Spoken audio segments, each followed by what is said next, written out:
تو ہماری قوم کا جو مسئلہ ہے وہ کریکٹر ختم ہوا ہے. اور کریکٹر کیوں ختم ہوا ہے؟ کریکٹر اس لیے ختم ہوا ہے، دیکھیے کہ ہمارے یہاں جو تربیت کے جتنے بھی ادارے تھے جو ایک زمانے میں بڑے فنکشنل تھے، اس میں بہت لوگ تھے. یعنی اس میں والدین ہوتے تھے، اس میں خاندان کے بزرگ ہوتے تھے، اس کے اندر محلے والے ہوتے تھے، اس میں علماء تھے، اس میں دانشور تھے، اس میں صوفیہ تھے، اس میں بہت لوگ تھے. سب کے سب کردار سازی کر رہے ہوتے تھے. اس لیے آپ دیکھ لیے کہ جو بھی ہمارا میں نے عروج کا زمانہ بیان کیا ہے، اس نسل کی خوبی کیا تھی کہ وہ صاحب کردار لوگ تھے. 80 کی دہائی سے اصل میں جو فکر غائب ہوئی ہے، اس میں مسئلہ یہ ہے کہ کردار کے بجائے اصل میں تربیت کی جو اساس قرار پا گئی ہے. اول تو تربیت ہوتی نہیں، یعنی اول تو زیادہ تر سماج کی تربیت ہوتی نہیں ہے. وہ تربیت کے سارے ادارے یا تو ڈس فنکشنل ہو چکے ہیں، معطل ہو گئے ہیں، یا پھر اس کی جو تربیت کی کچھ اگر اساس ہے تو وہ ظاہر پرستی ہے. یعنی ایک حلیہ ہے جو کسی شخص کو، میں ہمیشہ یہ سوال کرتا ہوں کہ بھئی اگر آپ کسی نیک مرد اور خاتون کو ڈیفائن کرنا چاہیں یا اس کا تصور ذہن میں لانا چاہیں تو آپ کے ذہن میں کیا آئے گا؟ حلیہ آئے گا یا کردار آئے گا؟ تو میں آپ سے سچ عرض کرتا ہوں، میں ایک مذہبی آدمی ہوں، اور وہ حلیہ بھی جو تھا وہ میرا آخری درجے میں ایک زمانے میں رہا ہے کہ امامہ بھی تھا اور لمبی داڑھی بھی تھی اور سب کچھ. لیکن میں آپ سے سچ عرض کرتا ہوں کہ ہماری معیار یہ ہے کہ جب بھی کسی نیک آدمی کا تذکرہ آئے گا تو اصل میں آپ کے ذہن میں حلیہ آئے گا، کردار نہیں آئے گا. اور یہ چیز قرآن مجید کو کبھی کھول کے دیکھیں تو آپ کو پتہ چلے گا کہ وہاں پر کردار ہے، جس کو میرا قرآن کا مطلوب انسان میں لکھ دیا. وہ حلیہ زیر ویسی نہیں ہے، اور وہ اللہ کی کتاب ہے. اللہ تعالیٰ فیصلے سنا رہا ہے جنت جہنم کے، اپنا مطلوب انسان بتا رہے ہیں، اعلیٰ انسان بتا رہے ہیں، تو وہ کردار کو زیر بحث لا رہے ہیں. اس کردار میں ایک چیز یہ بھی ہے کہ بندہ خدا سے کس درجے میں سنسیئر ہے، اس سے کتنا زندہ تعلق. اس میں کہیں زیادہ اس کا تذکرہ ہے کہ بندوں کے ساتھ آپ کیسے ہیں، اس کہیں زیادہ اس کا تذکرہ ہے کہ آپ کے اخلاقی معاملات بندوں کے ساتھ کیسے ہیں. تو قرآن مجید تو بھرا ہوا اس چیز سے بتانے سے کہ اللہ تعالیٰ کو کیا پسند ہے. ہمارے ہاں وہ چیزیں تربیت کے جتنے بھی ادارے اس وقت فنکشنل ہیں وہاں پہ وہ معیاری نہیں ہے. تو یہ ایک انتہائی سنگین چیز ہے. پھر جو دوسرا اس کے اندر مسئلہ تھا کہ اس سے پہلے جو ہمارے یہاں معاملات ہوتے تھے وہ یہ ہوتے تھے کہ بھئی ٹھیک ہے، آپ خارج میں بھی کچھ نہ کچھ اہداف ہیں، لوگ قوم اور ملت کے بارے میں بھی فکر مند رہتے تھے، لیکن بہرحال جو اپنی ذات ہے، اپنی ذات کے علاوہ اپنے ارد گرد سے غافل نہیں رہتے تھے. اصل میں ان کا میدان عمل ان کا اپنا قریبی سرکل ہوتا تھا. اس وقت صورتحال یہ ہو گئی ہے کہ اس کے بجائے فوکس کیا ہو گیا ہے جو تربیت ہوئی ہے کہ نظام کو بدلنا، یعنی سسٹم کو چینج کرنا. اصل میں یہ ہدف بن گیا ہے. آپ کو قرآن مجید کو کھول کے دیکھیں، یہ اس کا مسئلہ ہی نہیں ہے، یہ اس کا مسئلہ ہی نہیں ہے. یعنی وہاں پہ تو بات جو ہوتی ہے تزکیہ نفس کی بات ہوتی ہے. تزکیہ نفس کا مطلب ہوتا ہے اپنی شخصیت کو ٹھیک کرو، اپنے آپ کو ٹھیک کرو. اور جو ذمہ داری، لازمی ذمہ داری ڈالی گئی ہے وہ تواصی بالحق، تواصی بالصبر کی ڈالی گئی. یعنی تو اپنے قریبی حلقے کے اندر لوگوں کو واضح و نصیحت کرتے رہو، امر بالمعروف اور نہی عن المنکر کرتے رہو، خیر و شر کا شعور جو ہے لوگوں میں زندہ رکھو. جو 2 گز کی زمین تمہارے پاس ہے وہاں پر کوئی فصل بونی ہے تو بو. وہاں پہ ہم لوگ کچھ فصل بوتے نہیں ہیں، اور دوسروں کی جو کئی ہزار ایکڑ کی زمین ہے وہاں پہ ان کو مشورے دیتے رہتے ہیں. تو یہ وہ دوسرا مسئلہ ہے جو ہمارے ہاں پیدا ہوا ہے، اور جس نے یہ سمجھیے کہ کریکٹر کو ختم کر دیا ہے. اس لیے کہ کردار تو پھر اس طرح پیدا نہیں ہوتا نا. تیسری جو چیز ہوئی ہے جو کریکٹر کو ختم کرنے والی ہوئی ہے، جسے کریکٹر ایسوسینیشن میں کہوں گا کہ ہم نے اپنی قوم کا کیا ہے، وہ یہ کہ منفی انداز فکر کا ہم نے شکار کر دیا اپنی قوم. ہر طرف منفی باتیں، ہر طرف منفی تذکرے. یعنی کوئی خیر ہمیں نظر ہی نہیں آتا، کوئی اپورچونٹی ہمیں نظر ہی نہیں آتی. اچھا، ہم یہ بات بھی نہیں جانتے کہ بھئی اللہ تعالیٰ کی اسکیم کا حصہ ہے. یہ مسائل ہوتے ہیں، نیگیٹیوٹی ہوتی ہے. میں یقین کریں جہاں جاتا ہوں لوگ مجھے قصے سنانا شروع کر دیتے ہیں کہ بھئی یہ سازش ہو رہی ہے، یہ مسئلہ ہو رہا ہے. آج کل آپ کو پتا کووڈ ہے، اس کے حوالے سے کہ یہ تو میں لوگوں سے سوال کرتا ہوں. میں نے پچھلے دنوں ایک جگہ پہ میں تھا، ایک نوجوان سے گفتگو ہو رہی تھی، تو میں نے کہا بیٹا تم نے نماز پڑھی تھوڑی دیر پہلے؟ کہنے لگا ہاں. میں نے کہا جانتے ہو آج سے چند 100 برس یعنی حضور سے پہلے صورتحال یہ تھی، اللہ کا نام لینے کے اوپر قتل کر دیا جاتا تھا. اس سے زیادہ بھیانک صورتحال ہو سکتی ہے؟ اس سے زیادہ منفی صورتحال ہو سکتی ہے؟ ہم اطمینان سے اللہ کا نام لیتے ہیں، مغرب ممالک میں جا کے لیتے ہیں. دنیا میں جو ممالک اسلام کے خلاف ہم سمجھتے ہیں سازشیں کر رہے ہیں، وہاں پہ آپ اطمینان کے ساتھ مسجدیں بناتے ہیں، نمازیں پڑھتے ہیں. آپ کو وہاں پر اپنا دین پھیلانے کی اجازت ہے. کتنی پازیٹیو صورتحال ہے. اچھا، لوگ شکایتیں ختم نہیں ہوتی. میں یہ کہتا ہوں کہ یہ جو پنکھوں میں آپ بیٹھتے ہیں، یہ جو اے سی میں آپ بیٹھتے ہیں، آپ جانتے ہیں نہ پیغمبر بیٹھے ہیں اس کے اندر، نہ کوئی بڑے سے بڑا بادشاہ بیٹھ سکا ہے. تو اللہ تعالیٰ نے کتنی سہولتیں دے دی. پرانے زمانے میں اگر آپ کے دانت میں درد ہو جاتا تھا تو آپ کو پتا ہے زنبور سے دانت کھینچ کے باہر نکالتے تھے، اور وہ چیخیں آدمی کی آسمان تک پہنچتی تھی. اور اینستھیزیا بھی نہیں ہوتا تھا. اینستھیزیا کا کوئی تصور ہی نہیں تھا، کوئی تصور زنبور سے کھینچ کے نکالتے تھے, تو انستھیزیا کہاں سے ہوگا؟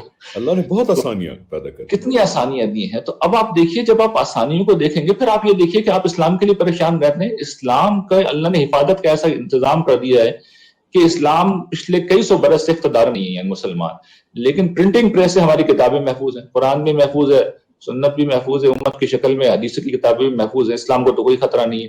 خود مسلمانوں کو اس وقت حقیقی بات ہے کوئی خطرہ نہیں ہے. دنیا نے اب یہ تسلیم کیا کہ کوئی ملک کسی دوسرے ملک پر قبضہ نہیں کر سکتا, کرے گا تو وہ اللیگل ہوگا.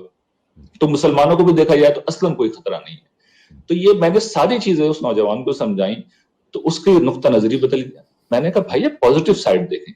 تو یہی میں اب آپ سے عرض کر رہا ہوں کہ ہماری قومی تربیت میں ہر وقت آپ دیکھیں گے کہ جو دانشور ہیں, جو مفکرین ہیں, جو بات کرنے والے ہیں, سوائے سازشوں کے وہ کوئی چیز ذکر نہیں کرتے. یہ تیسرا پہلو ہے جو ہمارے, اس پہ میں بھی ایڈ کرنا چاہوں گا کہ جو وہ ناکامی تھی ہمارے خاص طور پہ دینی طبقے کی, بیکاز ہم بات کریں کہ اللہ تعالیٰ کے پرسپیکٹو سے جب چیزوں کو دیکھیں تو ان کا مین پرابلم اور جو سوال کریں گے وہ پھر یہ دینی طبقہ ہی ہے. دیکھیں نا, عام عوام تو ریسیپینٹ کی حیثیت رکھتی ہے, لیکن ان کو جو میسج پہنچانا تھا کس طرح پہنچا وہ دینی طبقے کی ذمہ داری ہے. تو وہ یہی بہت بڑا پرابلم ہے کہ ایک تو سیاسی جدوجہد کو ہدف بنا لیا, اور دوسرا یہ کہ جو ہماری ایگزسٹنگ پرابلمز ہیں ان کو بیرونی سازش, ہر چیز بیرونی سازش کے اوپر. یعنی کہ ابھی ایک ریسنٹ ٹریجڈی ہوئی, ایک قتل ہوا اسلام آباد میں بڑا مشہور, نور مقدم کا جو قتل ہوا. اب یقین جانے مجھے بڑا دکھ ہوا کہ یہ جو آن لائن کچھ یوٹیوب کے اوپر بڑے مشہور چینلز بن چکے ہیں, یار ریحان بھائی وہ بھی کہ جی شیطان پرست بیرونی قوتیں, شیطان پرست قوتوں نے یہ کرایا, وہ شیطان کو قربانی کر رہا تھا, خفیہ طاقتوں نے یہ کیا, خفیہ طاقتوں نے وہ کیا. مجھے بڑا دکھ ہوا کہ ہم جو ہماری معاشرتی برائیاں ہیں, جو سماجی برائیاں ہیں, ان کو اب اس حد تک چلے گئے ہیں کہ ہم. اچھا اس پہ میرا سوال یہ, آپ نے کبھی غور کیا ان کے ویوز کتنے ملتے ہیں انہیں؟ یعنی قوم سننا چاہتی ہے باتیں لاکھوں, کیونکہ سنسنی خیز باتیں ہیں. وہ آپ کو تھوڑا سا بلیم سے ہٹا دیتی ہیں کہ چلو جی ہم تو ٹھیک جا رہے ہیں, لیکن یہ بیرونی قوتیں جو ہیں اور خفیہ طاقتیں جو ہیں وہ لگی ہوئی ہیں.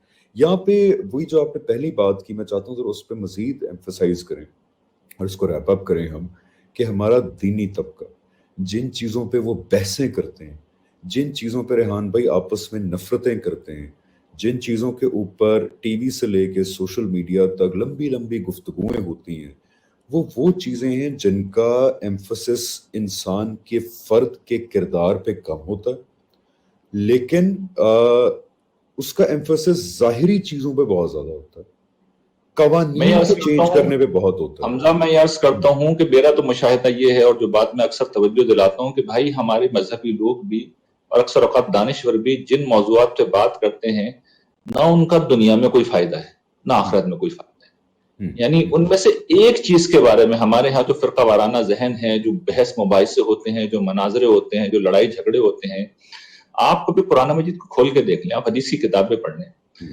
اللہ تعالیٰ نے یہ بیان کیا ہے نا, حضور بیان کرتے ہیں, کہاں پوچھیں گے, سوالات بیان کر دی, متعین طور پہ وہ معاملات بیان کر دی جہاں وہ پوچھ گچھ کریں گے. وہ چیزیں شامل ہی نہیں ہے. یعنی اللہ تعالیٰ ان چیزوں کے بارے میں پوچھیں گے نہیں, آپ ان کے اندر پوری زندگی لگا رکھی ہے. اور ریحان بھائی شخصیات کے اوپر, ان کی فضیلتوں کے اوپر اتنی بات ہوتی ہے. میں جو کسی ٹی وی چینل کا پروگرام لگاتا ہوں, کسی ایک شخصیت کی زندگی کی اور اس سے بڑا سانحہ یہ ہے کہ جس کے اوپر بات ہونے چاہیے اللہ تعالیٰ کی شخصیت, اس پہ بات نہیں ہوتی. یہ بڑا پرابلم, یعنی توحید سے وابستگی کی بات نہیں ہوتی. یعنی اسلام کا بنیادی خیال توحید سے وابستگی ہے. تو میں تو یقین کریں, میں تو خون کے آنسو روتا ہوں جب یہ دیکھتا ہوں کہ لوگ اللہ تعالیٰ کے متعلق بات کرنے میں کوئی دلچسپی نہیں رکھتے.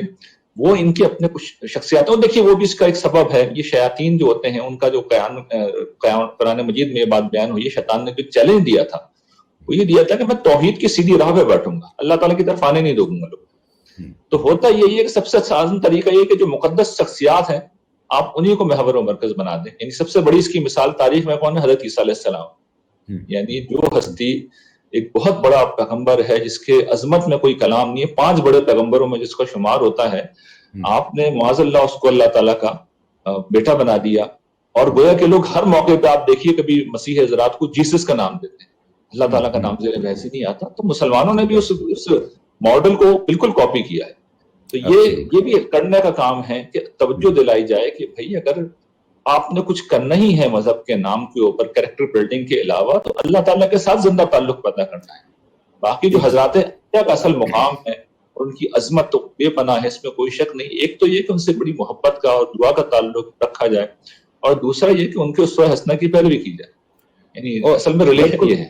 اور ریحان بھائی جو مین ہماری فلاح کا باعث بنے گا یا دنیا میں بھی عزت کا باعث بنے گا وہ تو اخلاقی تزکیہ ہے نا، جس کے اندر آتا ہے کہ سچ بولنا چاہیے، دھوکہ ڈسیو نہیں کرنا چاہیے کسی کو، ظلم نہیں کرنا چاہیے کسی پہ، کسی کی پیٹھ پیچھے آپ کو اس کا مذاق نہیں اڑانا چاہیے. یہ وہ چیزیں ہیں جو کہ یونیورسل انسانی اخلاقیات کا بھی حصہ ہیں، اور اللہ تعالیٰ نے بھی ان کو کروشل ٹھہرایا ہے. کروشل یعنی کہ جھوٹ نہیں بولنا کتنی کامن سی بات ہے.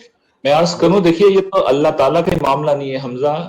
جو ابن خلدون ہے جسے دنیا مانتی ہے کہ پہلا سوشل سائنٹسٹ ہے، اس نے بطور قانون یہ بات بیان کی اور بالکل ٹھیک بیان کی ہے کہ دنیا میں اخلاقیات بنیادی فنڈامنٹل مقدمہ ہے کہ جس کے اوپر اللہ تعالیٰ قوموں کے عروج و زوال کا فیصلہ کرتے ہیں. جو قوم وہ یہ کہتے ہیں کہ اخلاقی طور پہ پست ہے وہ ہمیشہ زوال کی طرف جائے گی، اور جو قوم اخلاقی طور پہ اچھی ہے وہ نیچرلی عروج کی طرف جائے گی.